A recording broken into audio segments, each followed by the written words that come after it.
Hi friends, ಎಲ್ಲರೂ ಹೇಗಿದ್ದೀರಾ? ಇದು ನೋಡಿ ಮಧ್ಯರಾತ್ರಿ ಹುಂಡೆನಾಮ ಬಂದಿದೆ. ಹಾಗೆ ಏನಾಗಿದೆ ಅಂದರೆ, ಆವತ್ತು ನಾನು ಸಂಜೆ ವಾಕ್ ಮಾಡಬೇಕಾದ್ರೆ, ಈಗ ಕಾಲು ನೋಡ್ಕೊಳ್ಳಿ ಪಾಪ, ಆದರೂ ಕಾಲು ಏನಾಗಿದೆ ಅಂತ ಗೊತ್ತಿಲ್ಲ. ನಾನು ಸಂಜೆ ವಾಕ್ ಮಾಡಬೇಕಾದ್ರೆ ಬಂತು. ನನಗೆ ಅಂದರೆ ಅಷ್ಟು ಗೊತ್ತಾಗಿಲ್ಲ, ಯಾಕೆಂದರೆ ಎಲ್ಲ ಸ್ವಲ್ಪ ಒಂದೇ ಕಲರೆಲ್ಲ ಇರೋದ್ರಿಂದ ಅಷ್ಟು ಗೊತ್ತಾಗಿಲ್ಲ. ಆಮೇಲೆ ನೋಡಿದ್ರೆ ಸ್ವಲ್ಪ ಕುಂಟಾಯಿತು. ಏನಕ್ಕೆ ಈ ಥರ ಅಂದ್ಬಿಟ್ಟು ಆಮೇಲೆ ನೋಡಿದರೆ ಹುಂಡೆನಾಮ ಬಂದಿದೆ. ಆಮೇಲೆ ನಾನು ವಾಕ್ ಮಾಡ್ತಾ ಇದ್ನಲ್ಲ, ಅಲ್ಲಿ ಮಾತ್ರ ಇತ್ತು. ಅದಾದಮೇಲೆ ಮನೆಗೆ ಕರೆದೆ, ಅದು ಒಳಗಡೆ ಕರೆದೆ, ಏನಾದರೂ ಚಿಕನ್ನು ಆ ಥರ ಎಲ್ಲ ಹಾಕೋಣ, ಮತ್ತೆ ಹೊಟ್ಟೋಗ್ಬಿಡುತ್ತೇನೋ ಅಂದ್ಬಿಟ್ಟು ಕರೆದೆ. ಮತ್ತು ಬರಲಿಲ್ಲ, ಅದು ಹೋಗ್ಬಿಡ್ತು, ಹಾಗೆ ವಾಪಸ್ ಹೊಟ್ಟೋಗ್ಬಿಡ್ತು. ಅದಾದಮೇಲೆ ಮಧ್ಯರಾತ್ರಿ ನೋಡಿದ್ರೆ ಬಂದಿದೆ. ಆಮೇಲೆ ನನಗೆ ಖುಷಿ ಆಯಿತು ಬಂದಿದೆ ಅಂತೇಳಿ. ಆಮೇಲೆ ನೋಡಿದ್ರೆ ರಾತ್ರಿ ಎಷ್ಟು 2:30 ಆಗಿತ್ತು.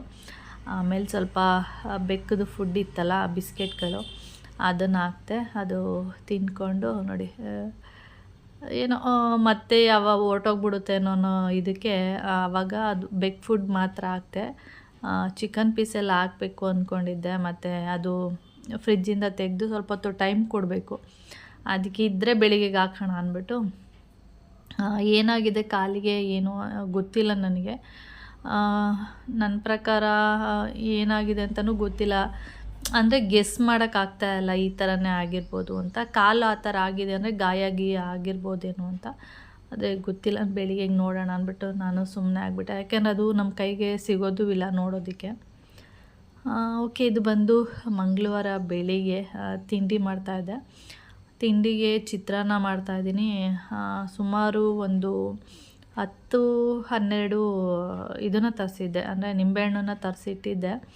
ಎಲ್ಲ ಏನಾಗ್ಬಿಟ್ಟಿದೆ ಅಂದರೆ ಹಾಳಾಗ್ಬಿಟ್ಟಿದೆ. ಅದಕ್ಕೆ ನಾನು ಅದನ್ನೆಲ್ಲ ತೆಗೆದು ಬಟ್ಟೆ ವಾಶಿಗೆ ಯೂಸ್ ಮಾಡಿಕೊಂಡೆ. ಉಳಿದಿರೋದು ಅದೇ ಥರ ಇಟ್ಟರೆ ಹಾಳಾಗ್ಬಿಡುತ್ತೆ ಅಂತ ಹೇಳ್ಬಿಟ್ಟು ಈ ಥರ ನಾನು ಯಾವುದೋ ಒಂದು ವೀಡಿಯೋದಲ್ಲಿ ನೋಡಿದ್ದೆ. ಈ ಥರ ಒಂದೊಂದು ನಿಂಬೆಹಣ್ಣಿಗೂ ಈ ಥರ ಪೇಪರ್ ಹಾಕಿಟ್ರೆ ಅದು ಹಾಳಾಗಲ್ಲ ಅಂತೇಳಿ. ಅದಕ್ಕೆ ನಾನು ಇಲ್ಲಿ ಒಂದೊಂದು ನಿಂಬೆಹಣ್ಣಿಗೂ ಈ ಥರ ಪೇಪರೆಲ್ಲ ಹಾಕಿಡ್ತಾಯಿದ್ದೀನಿ. ಅಂದರೆ ಎಲ್ಲ ಒಟ್ಟಿಗೆ ನಿಂಬೆಹಣ್ಣು ಇಟ್ಟಿರ್ತೀವಲ್ಲ, ಅವಾಗ ಏನಾಗುತ್ತೆ, ನೀರು ಬಿಟ್ಕೊಂಡು ಅದು ಕೊಳೆಯೋದಕ್ಕೆ ಸ್ಟಾರ್ಟ್ ಆಗುತ್ತೆ. ಅಂದರೆ ಕೊಳ್ತೋಗೋದು, ಅಂದರೆ ಒಂಥರ ಕೊಳೆಯೋದು ಅಂತಲ್ಲ, ಅದು ವೆಟ್ಟಾಗ್ತಾ ಇರುತ್ತಲ್ಲ ಒಂದಕ್ಕೊಂದು ತಾಗಿ, ಆಗ ವೆಟ್ಟಾಗಿ ಅದು ಹಾಳಾಗೋದಕ್ಕೆ ಸ್ಟಾರ್ಟ್ ಆಗುತ್ತೆ. ಅದರಿಂದ ಈ ರೀತಿ ಮಾಡಿಡೋಣ ಅಂಥೇಳಿ ಎಲ್ಲದಕ್ಕೂ ಪೇಪರೆಲ್ಲ ಹಾಕಿ ಈ ಥರ ಇಟ್ಟಿಡ್ತಾಯಿದ್ದೀನಿ. ನೋಡೋಣ ಎಷ್ಟು ದಿನ ಬರುತ್ತೆ ಬಾಳಿಕೆ ಅಂತೇಳಿ.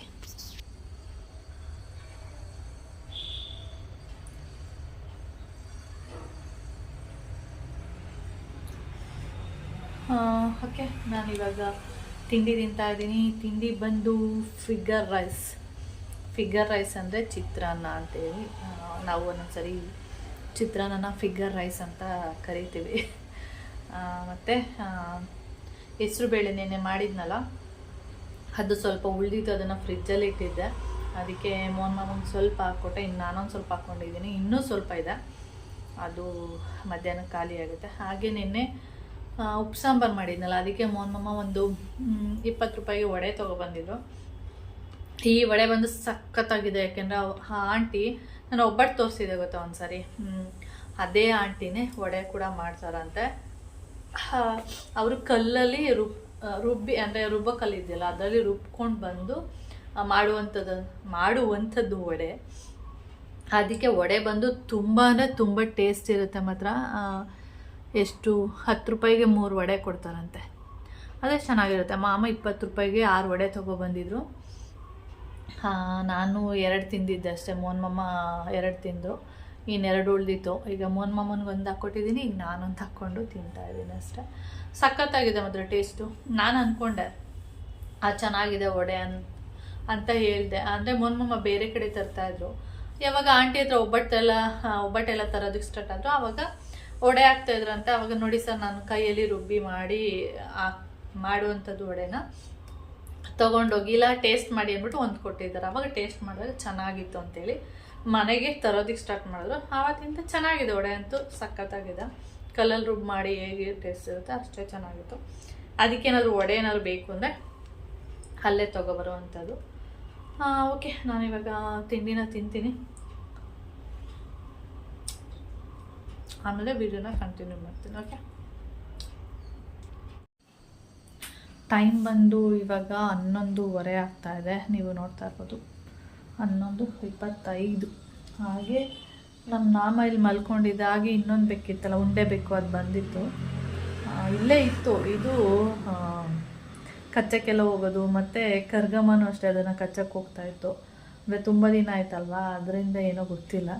ಅದಕ್ಕೆ ಅದು ಎಲ್ಲೋಯ್ತು ಅಂತ ಗೊತ್ತಿಲ್ಲ, ಕೆಳಗಡೆ ಹೋಯ್ತು. ನೋಡೋಣ ಆಮೇಲೆ ಬರ್ಬೋದು. ಅದ್ರ ಕಾಲ ಮೇಲೆ ಯಾರೋ, ನಾನು ಅಂದ್ಕೊಂಡೆ ಫಸ್ಟು ಯಾರೋ ಹೊಡೆದು ಬಿಟ್ಟಿದ್ದಾರೆ ಅದ್ರ ಕಾಲ ಮೇಲೆ ಅಂತ ಅಂದ್ಕೊಂಡೆ. ಮೋಹನ್ ಮಾಮ ಹೇಳಿದ್ರು ಆ ಥರ ಹೊಡೆದಿರಲ್ಲ, ಯಾರು ಆ ಥರ ಹೊಡಿಯೋಕ್ಕೆ ಹೋಗಲ್ಲ, ಓಡಿಸ್ಬಿಡ್ತಾರೆ ಅಷ್ಟೇ ಬೆಕ್ಕನ್ನು, ಯಾರು ಹೊಡಿಯೋಕ್ಕೆ ಹೋಗ್ತಾರೆ ಅಂತ ಹೇಳಿದ್ರು. ಆಮೇಲೆ ಇಲ್ಲ, ಎಲ್ಲ ನಾಯಿಗಳು ಕಚ್ಚಿರಬೇಕು ಅಂತಲೂ ಹೇಳಿದ್ರು. ನಾಯಿ ಎಲ್ಲ ಕಚ್ಚಿದರೆ ಅದು ಗಾಯ ಆಗಬೇಕಲ್ವ, ರಕ್ತ ಬರಬೇಕು, ಏನೋ ಒಂದು ಆಗಬೇಕು.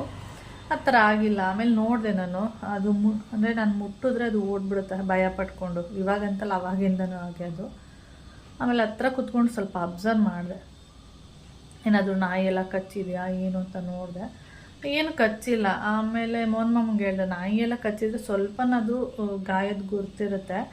ಈ ಥರ ಹೀಗೆ ಏನಂದರೆ ಇದು ಯಾವ ಪ್ಲೇಸು, ಕಾಲಿನ ಭಾಗ, ಈ ಪ್ಲೇಸ್ ಬರುತ್ತೆ ನೋಡಿ, ಈ ಪ್ಲೇಸು ಕೆಳಗಡೆ ಬಿದ್ದೋದಂಗೆ ಆಗಿಬಿಟ್ಟಿದೆ ಅಂತ ಹೇಳಿದೆ ಮೋಹನ್ ಮಾಮನಿಗೆ, ಈ ಥರ ಆಗಿದೆ ಅಂತ. ಆಮೇಲೆ ಅವರು ಆಮೇಲೆ ಹೇಳ್ತಿದ್ದಾರೆ ಏನಂತ, ಯಾರಾದರೂ ಗಾಡಿ ಏನಾದರೂ ಬಿಟ್ಬಿಟ್ಟಿದ್ದಾರೆ, ಅಂದರೆ 2 ವೀಲರ್ ಏನಾದರೂ ಆ ಕಾಲ ಮೇಲೆ ಏನಾದರೂ ಹೋಗಿರ್ಬೋದು, ಅದಕ್ಕೆ ಆ ಥರ ಆಗಿದೆ ಅಂತ ಹೇಳಿದ್ರು. ಹೌದು, ನನ್ನ ಪ್ರಕಾರನೂ ಅದೇ ಅಂದ್ಕೊಂಡೆ. ಆಮೇಲೆ ಗಾಡಿ ಏನಾದರೂ ಬಿಟ್ಟಿರ್ಬೋದು ಅಂತೇಳಿ.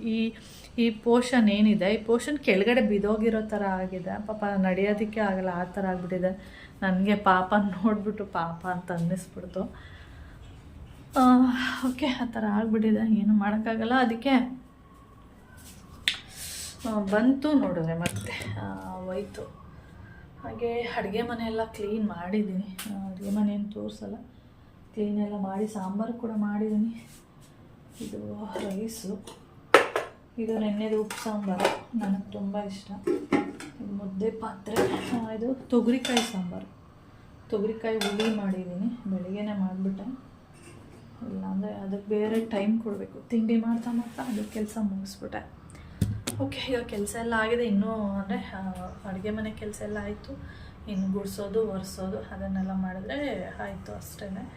ಹಾಗೆ ನಾನು ಈ ಕೆಲಸ ಮಾಡ್ತಾ ಒಂದು ಫೇಸ್ ಪ್ಯಾಕ್ ಹಾಕ್ಕೊಳ್ಳೋಣ ಅಂತೇಳಿ ನಾನು ಡೋರ್ನ ಕ್ಲೋಸ್ ಮಾಡಿಬಿಟ್ಟಿದ್ದೆ. ಅದು ಗಾಳಿಗೆ ಏನಂದರೆ ಗಾಳಿ ಜೋರು ಬೀಸಿದಾಗ ಅದೇನಾಗುತ್ತೆ, ಮುಂದೆ ಸ್ವಲ್ಪ ಬರುತ್ತಲ್ಲ, ಆಗೋದು ಕೊಯ್ ಅಂತ ಸೌಂಡ್ ಆಗ್ತಾ ಇದೆ ಅಷ್ಟೇ. ಓಕೆ, ಹಾಗೆ ನಾನು ಒಂದು ಫೇಸ್ ಪ್ಯಾಕ್ ಹಾಕ್ಕೊಳ್ಳೋಣ ಅಂತೇಳಿ ಇಲ್ಲಿ ಬಂದಿದ್ದೀನಿ. ನಿಮಿಷ, ನಿಂಬೆಹಣ್ಣು ತೊಗೊಂಡಿರಲಿಲ್ಲ, ಅದಕ್ಕೆ ನಿಂಬೆಹಣ್ಣು ತೊಗೊಳ್ಳೋಣ ಅಂತೇಳಿ ಹೋಗಿದ್ದು.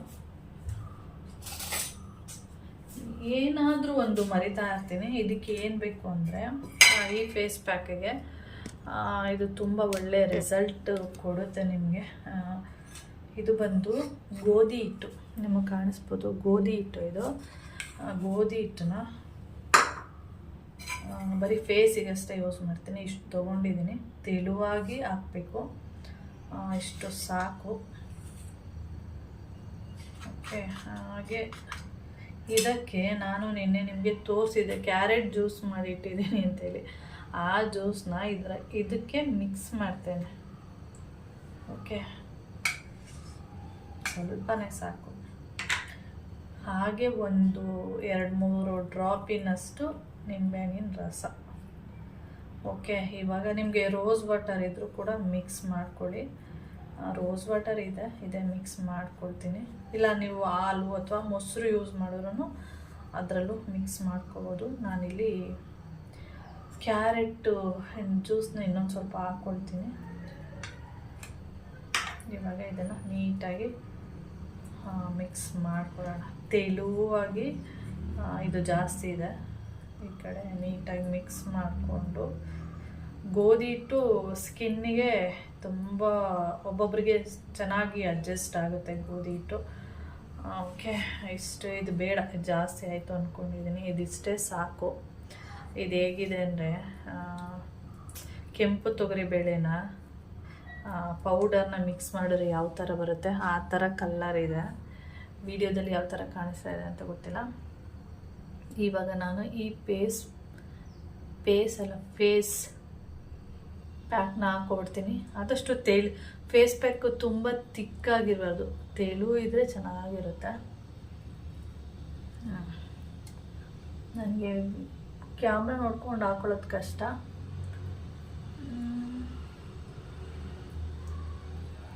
ಮಿರರಲ್ಲಿ ಹಾಕ್ಕೊಬರ್ತೀನಿ. ಓಕೆ ನೋಡಿ, ಪ್ಯಾಕು ಹಾಕ್ಕೊಂಡಿದ್ದೀನಿ. ಇದನ್ನು ನೀವು ಗೋಧಿ ಹಿಟ್ಟನ್ನು ಫೇಸ್ ಪ್ಯಾಕ್ ಅಲ್ಲದೆ ಮುಖ ತೊಳೆಯೋದಕ್ಕಂದರೆ ಫೇಸ್ ವಾಶ್ ಮಾಡೋದಕ್ಕೂ ಕೂಡ ಯೂಸ್ ಮಾಡ್ಕೋಬೋದು. ತುಂಬ ಒಂದೊಳ್ಳೆ ರಿಸಲ್ಟ್ ಕೊಡುತ್ತೆ. ಬೇಕಾದರೆ ಟ್ರೈ ಮಾಡಿ. ಓಕೆ, ಇವಾಗ ಇದು ಡ್ರೈ ಆಗಲಿ. ಇದು ಪಾಡಿಗೆ ಇದ್ರೂ ಕೆಲಸ ಮಾಡಲಿ, ನಾನು ನನ್ನ ಪಾಡಿಗೆ ಕಸ ಗುಡಿಸೋ ಕೆಲಸ ಮಾಡ್ತೀನಿ. ಅವಾಗ ಬೇಗ ಕೂಡ ಡ್ರೈ ಆಗುತ್ತೆ. ಓಕೆ, ಅರ್ಧ ಸ್ಪೂನ್ ಗೋಧಿ ಹಿಟ್ಟು ತೊಗೊಂಡ್ರೆ ಸಾಕು. ನಾನು ಸ್ವಲ್ಪ ಜಾಸ್ತಿನೇ ತೊಗೊಂಡೆ ಅಂದ್ಕೊಳ್ತೀನಿ, ಅದಕ್ಕೆ ಇದನ್ನು ಸೈಡಲ್ಲಿ ಬಿಟ್ಬಿಟ್ಟಿದ್ದೀನಿ. ಓಕೆ, ಡ್ರೈ ಆಗಲಿ. ಆದಷ್ಟು ಇದು ನಾನು ಹಾಕಿದ್ದು ಸ್ವಲ್ಪ ಗಟ್ಟಿನೇ ಇದೆ, ತೆಳು ಇದ್ದರೆ ಇನ್ನೂ ಚೆನ್ನಾಗಿ ಇರುತ್ತೆ.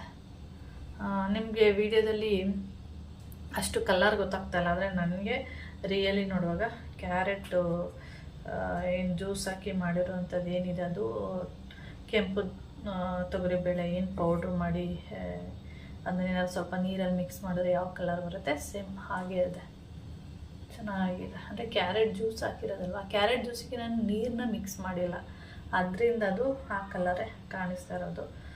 ವಿಡಿಯೋದಲ್ಲಿ ಚೆನ್ನಾಗಿ ಕಾಣಿಸ್ತಾ ಇಲ್ಲ, ಆದರೆ ರಿಯಲಿ ನೋಡುವಾಗ ಇದು ತುಂಬ ಚೆನ್ನಾಗಿ ಕಲರ್ ಇದೆ. ಓಕೆ ಫ್ರೆಂಡ್ಸ್, ಆಮೇಲೆ ವಿಡಿಯೋನ ಕಂಟಿನ್ಯೂ ಮಾಡ್ತೀನಿ. ಸದ್ಯಕ್ಕೆ ಡ್ರೈ ಆಗಿದೆ. ಓಕೆ, ನಾನಿಲ್ಲಿ ಫೇಸ್ ಪ್ಯಾಕ್ ಎಲ್ಲ ಹಾಕ್ಕೊಂಡು ಕಸ ಎಲ್ಲ ಗುಡಿಸಿ ಬರೋದ್ರೊಳಗಡೆ ಡ್ರೈ ಆಗೋಗಿತ್ತು. ಒಂದು 10 ಮಿನಿಟ್ಸು ಸಾಕು, ಯಾಕೆಂದರೆ ಬೇಸಿಗೆ ಇರೋದ್ರಿಂದ ಬೇಗ ಕೂಡ ಡ್ರೈ ಆಗುತ್ತೆ. ಅದರಿಂದ ಹಾಗೆ ಡ್ರೈ ಆಗಿತ್ತು ಅಂಥೇಳಿ ನಾನೇನು ಮಾಡಿದೆ, ರೋಸ್ ವಾಟರ್ ಇದೆಯಲ್ಲ ಅದನ್ನು ಯೂಸ್ ಮಾಡೋಣ ಅಂಥೇಳಿ ತಂದು ಇಟ್ಕೊಂಡಿದ್ದೀನಿ. ಆದರೆ ನಾನು ರೋಸ್ ವಾಟರ್ನ ಯೂಸ್ ಮಾಡಲ್ಲ, ಗೊತ್ತಿಲ್ಲ ಅದು ಅಷ್ಟು ಸೆಟ್ಟಾಗಲ್ಲ ನನ್ನ ಮುಖಕ್ಕೆ. ಒಂದು 5 ನಿಮಿಷ ರೋಸ್ ವಾಟರ್ನ ಮುಖಕ್ಕೆಲ್ಲ ಹಾಕ್ಬಿಟ್ಟು ಮಸಾಜ್ ಮಾಡೋಣ ಅಂಥೇಳಿ ಬಂದೆ. ಅದು ಏನಾಯಿತು ಅಂದರೆ ಕಣ್ಣಿಗೆ ಹೊಟ್ಟೋಗ್ಬಿಡ್ತು. ಕಣ್ಣಿಗೆ ಹೋದ್ಮೇಲೆ ಅದೇನಾಗುತ್ತೆ ಅಂದರೆ ಉರಿ ಆಗೋದಕ್ಕೆ ಸ್ಟಾರ್ಟ್ ಆಗುತ್ತೆ. ನನಗೆ ನೀರೇ ಯೂಸ್ ಮಾಡಬೇಕಿತ್ತು, ನಾನು ರೋಸ್ ವಾಟರ್ನ ಯೂಸ್ ಮಾಡಿಬಿಟ್ಟೆ. ಅದು ನೀವೇನಾದರೂ ರೋಸ್ ವಾಟರ್ನ ಯೂಸ್ ಮಾಡಿದ್ರೆ ಆದಷ್ಟು ಕಣ್ಣಿನ ಭಾಗನ ಕಣ್ಣಿಗೆ ಹೋಗದೇ ಇರೋ ಥರ ನೋಡಿಕೊಂಡು ಆಮೇಲೆ ಅದನ್ನು ರೋಸ್ ವಾಟರ್ನ ಸ್ಪ್ರೇ ಮಾಡ್ಕೊಳ್ಳಿ. ನನಗೆ ಸ್ವಲ್ಪ ಕಣ್ಣೊಳಗಡೆ ಹೋಗ್ಬಿಡ್ತು, ಉರಿಯಾಗೋದಕ್ಕೆ ಸ್ಟಾರ್ಟ್ ಆಯಿತು. ಆಮೇಲೆ ಒಂದು 2 ನಿಮಿಷ ಮಸಾಜ್ ಮಾಡಿಬಿಟ್ಟು ಬಿಡೋಣ ಅಂತೇಳಿ ಮಾಡಿದೆ, ಆದರೆ ಆಗ್ತಾನೇ ಇಲ್ಲ. ಆಮೇಲೆ ನನಗೆ ನೀರೇ ಬೆಸ್ಟು ಅಂದ್ಬಿಟ್ಟು ಇವಾಗ ನೀರು ಹಾಕ್ಬಿಟ್ಟು ಸ್ವಲ್ಪ ಗೋಧಿ ಹಿಟ್ಟಿಗೆ ಅಂದರೆ ಅಲ್ಲಿ ಕಡಲೆ ಹಿಟ್ಟು ಅಕ್ಕಿ ಹಿಟ್ಟು ಏನೂ ಮಿಕ್ಸ್ ಮಾಡಿಲ್ಲ, ನಾನು ಬರೀ ಗೋಧಿ ಹಿಟ್ಟನ್ನ ಮಿಕ್ಸ್ ಮಾಡಿರೋದ್ರಿಂದ ಕೂದಲೆಲ್ಲ ಕಿತ್ಕೊಂಡು ಬಂದುಬಿಡುತ್ತೆ, ಕೂದಲಿಗೆಲ್ಲ ಏನಾದರೂ ಆಗಿಬಿಟ್ರೆ. ಅದರಿಂದ ಆದಷ್ಟು ಫೇಸಿಗೆ ಮಾತ್ರ ಕೂದಲು ಇಲ್ಲದೇ ಇರೋ ಕಡೆ ಅಂದರೆ ಐಬ್ರೋ ಅದೆಲ್ಲ ಸ್ವಲ್ಪ ನೋಡ್ಕೊಂಡು ಮಾಡಿ. ಹಾಗೆ ಏನಂದರೆ ನೀರೆಲ್ಲ ಹಾಕ್ಬಿಟ್ಟು ನೀಟಾಗಿ 1-2 ನಿಮಿಷ ಮಸಾಜ್ ಮಾಡಿ, ಆವಾಗ ನೋಡಿ ಎಲ್ಲ ನಿಧಾನಕ್ಕೆ ಹೋಗುತ್ತೆ. ನೀವು ನೋಡ್ತಾ ಇರ್ಬೋದು. ಆದರೆ ನಿಜವಾಗ್ಲೂ ಇದು ಒಳ್ಳೆ ರಿಸಲ್ಟ್ ಕೊಡುತ್ತೆ. ನೀವು ಫೇಸ್ ಪ್ಯಾಕ್ ಅಲ್ಲದೆ ಫೇಸ್ ವಾಶ್ ಮಾಡೋದಕ್ಕೂ ಕೂಡ ಯೂಸ್ ಮಾಡ್ಬೋದು. ಅಂದರೆ ಕಡಲೆ ಹಿಟ್ಟು, ಈಗ ನಾನು ಸ್ನಾನಕ್ಕೆಲ್ಲ ಯೂಸ್ ಮಾಡ್ತೀನಲ್ಲ ಕಡಲೆ ಹಿಟ್ಟು, ಅದೆಲ್ಲ ಯೂಸ್ ಮಾಡಬೇಕಾದ್ರೆ ಅದು ಕೂಡ ನಾನು ಒಂದು ಸ್ವಲ್ಪ ಗೋಧಿ ಹಿಟ್ಟನ್ನ ಮಿಕ್ಸ್ ಮಾಡಿ ಇಟ್ಕೊಂಡಿದ್ದೀನಿ. ಅದು ಒಳ್ಳೆ ರಿಸಲ್ಟ್ ಕೊಡುತ್ತೆ. ಅಂದರೆ ಬರೀ ಗೋಧಿ ಹಿಟ್ಟನ್ನೇ ಯೂಸ್ ಮಾಡೋಕ್ಕಾಗಲ್ಲ, ಕಡಲೆ ಹಿಟ್ಟು ಜೊತೆಗೆ ಕಡಲೆ ಹಿಟ್ಟು ಅಕ್ಕಿ ಹಿಟ್ಟು ಈ ಥರ ಪೌಡ್ರ್ಗಳನ್ನ ಯೂಸ್ ಮಾಡ್ತೀವಲ್ಲ, ಅದ್ರ ಜೊತೆಗೆ ಸ್ವಲ್ಪ ಗೋಧಿ ಹಿಟ್ಟನ್ನು ಮಿಕ್ಸ್ ಮಾಡಿಕೊಂಡು ಯೂಸ್ ಮಾಡಿದ್ರೆ ನಿಜವಾಗ್ಲೂ ಇದು ಒಳ್ಳೆ ರಿಸಲ್ಟ್ ಅಂತೂ ಕೊಡುತ್ತೆ. ಟ್ರೈ ಮಾಡಿ ಯಾರಾದರೂ. ನೀವು ಕ್ಯಾರೆಟ್ ಜ್ಯೂಸ್ ಇಲ್ಲಾಂದರೆ ನೀವು ಬೀಟ್ರೋಟ್ ಜ್ಯೂಸ್ ಕೂಡ ಹಾಕ್ಕೊಂಡು ಯೂಸ್ ಮಾಡ್ಬೋದು, ಒಳ್ಳೆ ರಿಸಲ್ಟ್ ಅಂತೂ ಕೊಡುತ್ತೆ.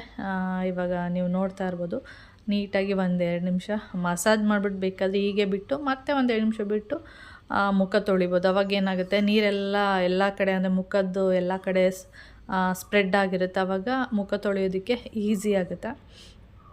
ನಾನಿವಾಗ ಎಲ್ಲ ಏನಂದರೆ ಮಸಾಜ್ ಎಲ್ಲ ಮಾಡಿಬಿಟ್ಟು ಮುಖಕ್ಕೆ ಆಮೇಲೆ ಮುಖನ ತೊಳಿತಾ ಇರುವಂಥದ್ದು. ನೋಡಿ ಹಾಗೆ ಸ್ಕಿನ್ನು ಎಷ್ಟು ಚೆನ್ನಾಗಿರುತ್ತೆ ಅಂತ. ನೀವು ಯಾವುದೇ ಒಂದು ಫೇಸ್ ಪ್ಯಾಕ್ ಹಾಕಿದ್ರೂ ಆ ಕ್ಷಣ ಅಂದರೆ ನಾವಿವಾಗ ಒಂದು ಫೇಸ್ ಪ್ಯಾಕ್ನ ಹಾಕಿ ಆ ಕ್ಷಣವೇ ಮುಖ ತೊಳೆದ್ಬಿಟ್ಟು ಒಂದೊಳ್ಳೆ ರಿಸಲ್ಟ್ ಬರುತ್ತೆ ಅಂತಲ್ಲ, ಒಂದು 2 ಡೇಸ್ 3 ಡೇಸ್ ಬಿಡಬೇಕು. ಆವಾಗ ನಮಗೆ ಒಂದು ಒಳ್ಳೆ ರಿಸಲ್ಟ್ ಅಂತೂ ಸಿಕ್ಕೇ ಸಿಗುತ್ತೆ. ಆ ಕ್ಷಣವೇ ಸಿಗಲ್ಲ. ಅಂದರೆ ಇನ್ಸ್ಟೆಂಟ್ ಗ್ಲೋ ಬರುತ್ತೆ ಅಂತಲ್ಲ, ಒಂದು 2 ಡೇಸ್ ಆದಮೇಲೆ ಗ್ಲೋ ಬರುತ್ತೆ. ಇವಾಗ ನೋಡಿ, ಇವಾಗ ನೀಟಾಗಿ ಮುಖ ಎಲ್ಲ ತೊಳೆದಿದ್ದೀನಿ. ಒಂದು 2 ಡೇಸ್ ಆದಮೇಲೆ ಸ್ಕಿನ್ನು ಇನ್ನೂ ಬ್ರೈಟ್ ಬರುತ್ತೆ. ಇವಾಗ ಮುಖ ಎಲ್ಲ ತೊಳೆದಿರೋದ್ರಿಂದ ಈ ಥರ ಮುಖ ಪಳ ಅಂತ ಹೊಳಿತಾ ಇದೆ ಅಷ್ಟೇ. ಓಕೆ, ನಿಮಗೂ ಗೋಧಿ ಹಿಟ್ಟಿನ ಫೇಸ್ ಪ್ಯಾಕು ಯೂಸ್ ಆಗ್ಬೋದು. ಯಾರಿಗೆಲ್ಲ ಮುಖ ಅವ್ರ ಮುಖಕ್ಕೆ ಸೆಟ್ ಆಗುತ್ತೆ ಅಂಥವರು ಈ ಪ್ಯಾಕನ್ನು ಯೂಸ್ ಮಾಡಿ, ಟ್ರೈ ಮಾಡಿ ಒಂದು ಸಲ ಆದರೂ. ಓಕೆ, ನಿಮ್ಗೇನಿಸ್ತು ಕಮೆಂಟ್ಸಲ್ಲಿ ತಿಳಿಸಿ. ಓಕೆ ಫ್ರೆಂಡ್ಸ್, ಹಾಗೆ ಕೆಲಸ ಎಲ್ಲ ಮುಗೀತು. ಟೈಮ್ ಬಂದು ಕರೆಕ್ಟಾಗಿ 12:30. ಒಂದೊಂದು ದಿನ ಇನ್ನೂ ಬೇಗ ಮುಗಿಯುತ್ತೆ, ಅಂದರೆ 12 ಗಂಟೆ ಒಳಗಡೆನೇ ಮುಗಿದೋಗುತ್ತೆ. ಒಂದೊಂದು ದಿನ ಹೀಗೆ ಲೇಟಾಗಿಬಿಡುತ್ತೆ. ಇವತ್ತು ಕೂಡ 12:30 ಆಯಿತು. ಇವತ್ತಿನಿಂದ 11ನೇ ತಾರೀಕಿಂದ 11, 12, 13, 14 ಅಂದರೆ ಗುರುವಾರ ತನಕನೂ ಮಳೆ ಬರುವಂಥ ಚಾನ್ಸ್ ಇದೆ ಅಂತೆ. ನೋಡೋಣ. ಆ ಥರ ಏನೂ ಅನ್ನಿಸ್ತಾ ಇಲ್ಲ ನನಗೆ. ಮಾಮೂಲಿ ನಾರ್ಮಲ್ ದಿನ ಹೇಗಿರುತ್ತೆ ಅದೇ ಥರನೇ ಇದೆ. ಬಿಸಿಲು ಕೂಡ ಇದೆ. ಗೊತ್ತಿಲ್ಲ, ನೋಡಬೇಕು. ಬಂದರೂ ಬರ್ಬೋದು. ಅಂದರೆ ಜೋರು ಮಳೆ ಏನು ಬರಲ್ಲ, ಸುಮ್ಮನೆ ಹಾಗೆ ಸ್ವಲ್ಪ ಹನಿಯೆಲ್ಲ ಹಾಕ್ಬಿಟ್ಟು ಹೋಗ್ಬಿಡುತ್ತೆ ಅಷ್ಟೇ ಅನಿಸುತ್ತೆ. ಆ ಥರ ಬಂದರೆ ಏನಾಗುತ್ತೆ ಅಂದರೆ ಇನ್ನೂ ಶೆಕೆ ಜಾಸ್ತಿ ಆಗಿಬಿಡುತ್ತೆ. ಅಂದರೆ ಭೂಮಿ ಮೇಲಿರುವ ಮೇಲೆಲ್ಲ ಭೂಮಿ ಒಳಗಿರುವಂಥ ಶಾಖ ಅಂದರೆ ಬಿಸಿ ಅಂಶ ಏನಿದೆ ಅದೆಲ್ಲ ಹೊರಗಡೆ ಬರೋದಕ್ಕೆ ಸ್ಟಾರ್ಟ್ ಆಗುತ್ತೆ. ಆಮೇಲೆ ಶೆಕೆ ಎಲ್ಲ ಇನ್ನೂ ಜಾಸ್ತಿ ಆಗಿಬಿಡುತ್ತೆ. ಆ ಥರ ಆಗಿಬಿಡುತ್ತೆ. ಬಂದರೆ ಒಂದು ವಾರ ಡೈಲಿ ಮಳೆ ಹುಯ್ಬೇಕು, ಇಲ್ಲಾಂದರೆ ಬರಲೇಬಾರ್ದು. ಹುಯ್ಯೋದು ಓದ್ಬಿಟ್ಟು ಓಟೋಗ್ಬಿಟ್ರೆ ಆ ಥರ ಶೆಕೆ ಆಗಿಬಿಡುತ್ತೆ. ಓಕೆ ಫ್ರೆಂಡ್ಸ್, ಹಾಗೆ ನಾನು ಒಂದು ಕ್ರೀಮು, ನಿವಿಯಾ ಕ್ರೀಮ್ ಹಚ್ಕೊಂಡು ಒಂದು ಬೊಟ್ಟು ಹಾಕ್ಕೊಂಡಿದ್ದೀನಿ. ಇಲ್ಲಾಂದರೆ ಡ್ರೈ ಆಗಿಬಿಡುತ್ತೆ ನನ್ನ ಸ್ಕಿನ್ನು. ಅದರಿಂದ ನೀವು ಯಾವುದೇ ಒಂದು ಫೇಸ್ ಪ್ಯಾಕ್ ಹಾಕಿದ್ರೂ ಒಂದು 3 ದಿನ ಆದಮೇಲೆ ನಿಮ್ಮ ಸ್ಕಿನ್ನು ಗ್ಲೋ ಬರುವಂಥದ್ದು. ನೀವು ಅಲ್ಲೇ ಫೇಸ್ ಪ್ಯಾಕ್ ಹಾಕ್ಬಿಟ್ಟು ಅಲ್ಲೇ ಗ್ಲೋ ಬರಲ್ಲ. ಇಲ್ಲ ನಾಳೆ ಅಥವಾ ನಾಡಿದ್ದು ಆ ಥರ ಗ್ಲೋ ಬರುತ್ತೆ. ಒಂದು ವಾರ ಆ ಗ್ಲೋ ಇರುತ್ತೆ ಮುಖದಲ್ಲಿ ಅಷ್ಟೇ. ಓಕೆ, ನೀವು ಅವಾಗವಾಗ ವಾರದಲ್ಲಿ 1 ದಿನ ಯಾವುದಾದ್ರೂ ಬೇರೆ ಬೇರೆ ಥರ ಫೇಸ್ ಪ್ಯಾಕ್ಗಳನ್ನ ಹಾಕ್ಕೋಬೋದು. ಓಕೆ ಫ್ರೆಂಡ್ಸ್, ಈ ಥರ ಆಯಿತು. ಸದ್ಯಕ್ಕೆ ಇಷ್ಟು ಕೆಲಸ ಎಲ್ಲ ಮುಗ್ದಿದೆ. ಹಾಗಿವತ್ತು ಅಕ್ಕ ಊರಲ್ಲಿ ಹಬ್ಬ. ನಾನು ಹೇಳಿದ್ದೆ ನಾವೆಲ್ಲ ಹಬ್ಬಕ್ಕೆ ಅಂತ ಹೋಗ್ತಾ ಇರಲಿಲ್ಲ. ಅಲ್ಲಿ ಬೆಲ್ಲ ಮತ್ತು ಬೆಲ್ಲದ ಪಾಕ ಮತ್ತು ಕಬ್ಬು ಫಿಲಮ್ ನೋಡೋಕ್ಕೆಲ್ಲ ಹೋಗ್ತಿದ್ವಿ ಅಂತ. ಇದೇ ಹಬ್ಬನೇ ಇವತ್ತು ಮತ್ತು ನಾಳೆ. ನಾನು ಹೋಗ್ತಾ ಇಲ್ಲ. ನಾಳೆ ಯಾಕೆ ಹೋಗ್ತಿಲ್ಲ ಅಂದರೆ ನೆಕ್ಸ್ಟು ಇವತ್ತು 8 ದಿನಕ್ಕೆ ಮತ್ತೆ ಒಂದು ಹಬ್ಬ ಇದೆ. ಏನಂದರೆ ಕಾಳಮ್ಮನ ಹಬ್ಬ ಅಂತೇಳಿ. ಅದಕ್ಕೆ ಹೋಗೋಣ ಅಂತ ಹೇಳಿ. ಏಕೆಂದರೆ ಇವಾಗ ಹೋದ್ರೂ ಇವತ್ತು ಹೋದರೆ ನಾಳೆ ಇರ್ತೀನಿ, ಮತ್ತೆ ನಾಡಿದ್ದು ಬರ್ತೀನಿ, ಮತ್ತೆ ನೆಕ್ಸ್ಟ್ ವೀಕ್ ಹೋಗಬೇಕು. ಆ ಥರ ಹೋಗೋಕ್ಕೆ ಬೇಜಾರು. ಅದಕ್ಕೆ ಆ ಹಬ್ಬಕ್ಕೆ ಬರ್ತೀನಿ ಅಂತ ಹೇಳ್ದೆ. ಅಂದರೆ ಈ ಹಬ್ಬ ಅಂದರೆ ಫುಲ್ಲು ಜಾತ್ರೆ ಅದೆಲ್ಲ ಇರುತ್ತೆ. ಆದ್ದರಿಂದ ಹೋಗ್ತಾ ಇಲ್ಲ ಅಷ್ಟೇ. ನಾನು ನೆಕ್ಸ್ಟ್ ವಾರ ಹೋಗ್ತೀನಿ. ಆವಾಗ 1 ದಿನ ಮಾಮೂಲಿ ಸೇಮ್ ಹಬ್ಬನೇ ಆ 1 ವೀಕಿಗೆ ನೆಕ್ಸ್ಟ್ ವೀಕಿಗೆ ಬೀಳುತ್ತೆ. ಮುಗಿಸ್ಕೊಂಡು ಬರುವಂಥದ್ದು. ಮತ್ತೆ ಇನ್ನೂ ಹೋದರೆ ಯುಗಾದಿ ಹಬ್ಬ ಆ ಥರ ಟೈಮಲ್ಲಿ ಹೋಗ್ತೀನಿ. ಅದಕ್ಕೆ ಹೋಗ್ತಾ ಇಲ್ಲ ಅಷ್ಟೆ. ಓಕೆ, ಮತ್ತು ಇನ್ನೊಂದು ಇವತ್ತು ಬೀಗ್ರೂಟ ಉಂಟು. ಮೊನ್ನೆ ಮದುವೆಗೆ ಹೋಗಿದ್ದೆ ನೋಡಿ, ಅದು 10 ಡೇಸ್ ಆದಮೇಲೆ ಬೀಗ್ರೂಟ ಇಟ್ಕೊಂಡಿದ್ದಾರೆ. ಇವತ್ತು ಬೀಗ್ರೂಟ ಮಂಡ್ಯದ ಹತ್ರ ಅದು ಸಾತ್ನೂರು ಕೊಮ್ಮೇರಹಳ್ಳಿ ಅಂತ ಹೇಳಿ ಬಂದು ಅಲ್ಲಿ ಯಾವುದೋ ಸಾತ್ನೂರು ಅಂತ ಇದೆಯಂತೆ. ಅಲ್ಲಿ ಒಂದು ಚೌಟ್ರಿಯಲ್ಲೇ ಬೀಗ್ರೂಟ ಇರೋದು. ಸಾತ್ನೂರು, ನಾನು ಈ ಕಡೆ ಕನಕಪುರ ರೂಟ್ ಮಾತ್ರ ಸಾತ್ನೂರು ಇದೆ ಅಂತ ಅಂದ್ಕೊಬಿಟ್ಟಿದ್ದೆ. ಆಮೇಲೆ ಅಲ್ಲಿ ಕಾರ್ಡಲ್ಲಿ ಹೆಸರು ನೋಡ್ಬಿಟ್ಟು ಅಲ್ಲೂ ಒಂದು ಸಾತ್ನೂರು ಇದೆಯಾ ಅಂತ ಆವಾಗಲೇ ನನಗೆ ಗೊತ್ತಾಗಿದ್ದು. ಅಲ್ಲೂ ಒಂದು ಸಾತ್ನೂರು ಇದೆ ಅಂತಲೇ ಗೊತ್ತಿರಲಿಲ್ಲ. ಇವತ್ತು ಬೀಗ್ರೂಟ. ನಮ್ಮ ದೀಪು ಅಂದರೆ ಅಣ್ಣನ ಹೆಂಡ್ತಿ, ಅವಳ ಹೆಸರು ದೀಪಿಕಾ ಅಂತೇಳಿ. ನಾನು ದೀಪು ಅಂತ ಹೇಳ್ತಾ ಇರ್ತೀನಿ. ಅವಳಿಗೂ ಮತ್ತು ನನಗೂ ಒಂದೇ ಏಜು. ಅವಳೇ ಒಂದು 6 ತಿಂಗಳು ದೊಡ್ಡವಳು. ಅವಳು ರಿಲೇಷನಲ್ಲೇ ಮದುವೆ ಆಗಿರೋದು. ಅತ್ತೆಯ ಮಗಳು, ನಮ್ಮ ಅಪ್ಪನ ಚಿಕ್ಕಪ್ಪನ ಮಗಳ ಇರಬೇಕು. ಚಿಕ್ಕಪ್ಪನ ಮಗಳು ಅಥವಾ ದೊಡ್ಡಪ್ಪನ ಮಗಳು ಸೋದರತ್ತೆ ಮಗಳನ್ನೇ ಮದುವೆ ಮಾಡ್ಕೊಂಡಿರೋದು. ಅದಕ್ಕೆ ನಾನು ಅವಳನ್ನ ದೀಪು ಅಂತ ಕರೆಯೋದು. ಆವಾಗಿಂದ ನಾವು ಗೊತ್ತಲ್ವ, ಪರಿಚಯ ಅಲ್ವ. ಅದರಿಂದ ಅದಕ್ಕೆ ಅವಳು ಹೇಳ್ತಾ ಇದ್ಲು ಬಾ ಬೀಗ್ರೂಟಕ್ಕೆ ಅಂತೇಳಿ. ಅಪ್ಪ ನಾನು ಬರಲ್ಲ, ಈ ಬಿಸಿಲಲ್ಲಿ ಅಲ್ಲಿ ತನಕ ಹೋಗಿ ಬೀಗ್ರೂಟ ಮಾಡೋಕ್ಕಾಗಲ್ಲ. ಬೀಗ್ರೂಟ ಅಂದರೆ ರಶ್ ಇರ್ತಾರೆ ತುಂಬ, ಮದುವೆಗಿನ ಜಾಸ್ತಿ ಬರ್ತಾರೆ, ಯಾಕೆಂದರೆ ಖಾರ ಊಟ ಇರುತ್ತಲ್ಲ, ನಾನ್ ವೆಜ್ ಊಟ.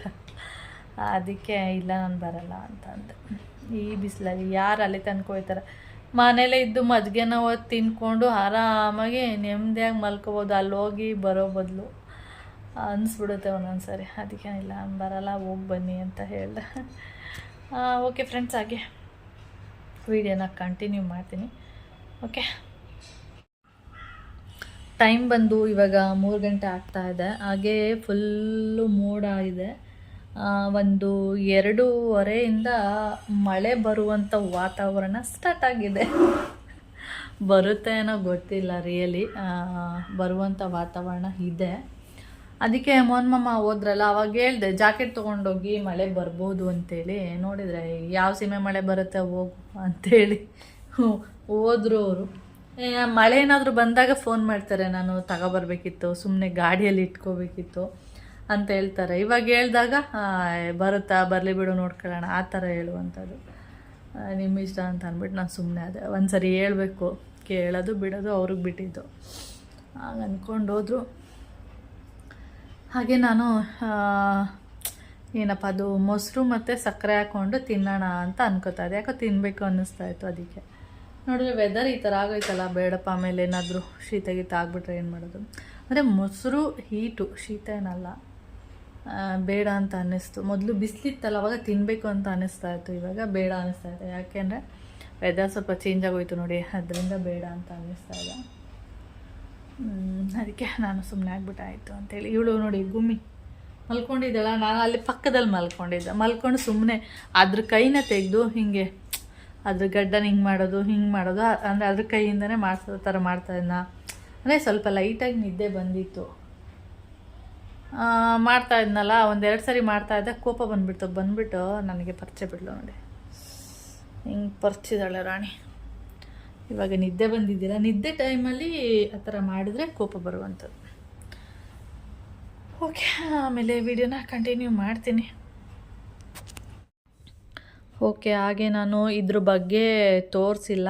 ನಾನು ಇದನ್ನು ತಗೊಂಡು ಸುಮಾರು 20 ಡೇಸ್ ಆಗ್ತಾಯಿದೆ. ಇನ್ನು 20 ಡೇಸ್ ಆಗಿಲ್ಲ, 20 ಡೇಸ್ ಆಗ್ತಾಯಿದೆ. ಇದು ಬಂದು ಬೆಲ್ಲಿ ಫ್ಯಾಟ್ನ ಕರಗಿಸ್ಬೇಕು ಅಂತೇಳಿ ಇದನ್ನು ತೊಗೊಂಡಿದ್ದೀನಿ ಆನ್ಲೈನಲ್ಲಿ. ಆದರೆ ಇದ್ರ ಬಗ್ಗೆ ಇನ್ನೂ ರಿವ್ಯೂ ಕೊಡೋಕ್ಕಾಗ್ತಿಲ್ಲ, ಯಾಕೆಂದರೆ ಇದನ್ನು ಯೂಸ್ ಮಾಡ್ತಾ ಇದ್ದೀನಿ ಅಷ್ಟೇ. ಅದರಿಂದ ರಿಸಲ್ಟು ಚೆನ್ನಾಗಿ ಬಂದಿದೆಯಾ ಏನು ಎತ್ತ ಅಂತ ನಿಮಗೆ ಬೇಕು ಅಂದರೆ ಇನ್ನು ನಾನು ಅದನ್ನು 1-2-3 ತಿಂಗಳಾದ್ರೂ ಕಂಪಲ್ಸರಿ ಯೂಸ್ ಮಾಡಿದ್ರೆ ಅದು ನನಗೆ ಗೊತ್ತಾಗುತ್ತೆ, ಅಂದರೆ ರಿಸಲ್ಟು ಚೆನ್ನಾಗಿ ಸಿಗ್ತಾ ಇದೆಯಾ ಏನು ಅಂತೇಳಿ. ಆದರೆ 20 ದಿನಕ್ಕೆ ಇದನ್ನು ಯೂಸ್ ಮಾಡಿ ಅದು ಅಷ್ಟೊಂದು ಇನ್ನೂ ಗೊತ್ತಾಗ್ತಾಯಿಲ್ಲ. ಅದಕ್ಕೆ ನಾನು ಒಂದು 3 ತಿಂಗಳಾದಮೇಲೆ ಇದ್ರ ಬಗ್ಗೆ ನಾನು ವಿಡಿಯೋ ಮಾಡ್ತೀನಿ. ಅಂದರೆ 3 ತಿಂಗಳಾದರೂ ಕಂಪ್ಲೀಟ್ ಆಗಲಿ ಅಂತೇಳಿ, ಆವಾಗ ನನಗೆ ಓಕೆನಾ ಏನು ಅಂತ ಅರ್ಥ ಆಗುತ್ತೆ. ಇದು ಬೆಲ್ಲಿ ಫ್ಯಾಟ್ನ ಕರಗಿಸುವಂಥದ್ದು, ಅಂದರೆ ಹೊಟ್ಟೆ ಬೊಜ್ಜು ಏನಿದೆ ಅದನ್ನು ಕರಗಿಸುವಂಥದ್ದು ಇದು ಬೆಲ್ಟು. ಇದು ಬಂದು ಆನ್ಲೈನಲ್ಲಿ ಸಿಗುತ್ತೆ, ಎಲ್ಲ ಅಮೆಝಾನ್, ಫ್ಲಿಪ್ಕಾರ್ಟು ಎಲ್ಲ ಕಡೆಯೂ ಸಿಗುತ್ತೆ. ನೀವು ಯಾವುದ್ರಲ್ಲಾದ್ರೂ ಪರ್ಚೇಸ್ ಮಾಡ್ಬೋದು. ನಾನು ಅಂದರೆ ಇದು ಬಂದು 150 ರೂಪೀಸ್ ಅನಿಸುತ್ತೆ, ಮರ್ತೋಗಿದೆ, ಅಷ್ಟು ಕೊಟ್ಟು ತೊಗೊಂಡಿದ್ದೀನಿ. ನನಗೆ ಇಲ್ಲಿ ಫ್ಯಾಟ್ ಇಲ್ಲ, ನಿಮಗೆ ಕಾಣಿಸ್ತಾ ಇರ್ಬೋದು. ಈ ಪ್ಲೇಸ್ ಏನಿದೆ ಇಲ್ಲಿ ಅಷ್ಟು ಫ್ಯಾಟ್ ಇಲ್ಲ. ಅಂದರೆ ಇದು ಬಂದು ಈ ಪ್ಲೇಸ್ನ ಮೇಲ್ಹೊಟ್ಟೆ ಅಂತ ಹೇಳಿ ಕರಿತೀವಿ, ಇದನ್ನು ನಾವು ಕೆಳ ಹೊಟ್ಟೆ ಅಂತೇಳಿ ಕರಿತೀವಿ.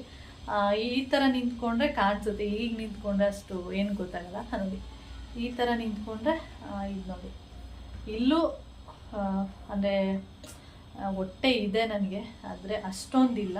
ಆದರೆ ಇದಿದೆ ನೋಡಿ, ಇದು ಇದೆ, ದಪ್ಪ ಇದೆ. ಅದಕ್ಕೋಸ್ಕರ ನಾನು ಅದನ್ನು ತರಿಸಿರುವಂಥದ್ದೇ. ಅಂದರೆ ಸಣ್ಣಾಗಬೇಕು, ನಾನು ಫುಲ್ಲು ಸಣ್ಣಾಗಬೇಕು ಆ ಥರದ್ದೆಲ್ಲ ಐಡಿಯಾ ಇಲ್ಲ. ದಪ್ಪ ಈಗೇನು ದಪ್ಪ ಇದ್ದೀನಿ, ಇಷ್ಟ ಇದ್ದರೆ ಮೇಲೆ ಹೊಟ್ಟೆ ಇದೆ ನೋಡಿ, ಅದು ಕರಗುತ್ತೆ ಬೇಗ, ಯಾಕೆಂದ್ರೆ ಅದು ಸ್ಟಿಫಾಗಿರುತ್ತೆ, ಗಟ್ಟಿ ಇರುತ್ತೆ. ಆದರೆ ಕೆಳ ಹೊಟ್ಟೆ ಏನಾಗಿರುತ್ತೆ, ಮಗು ಡಿಲಿವರಿ ಆದಮೇಲೆ ಅದು ಒಂಥರ ಪಿಚಿ ಥರ ಇರುತ್ತೆ.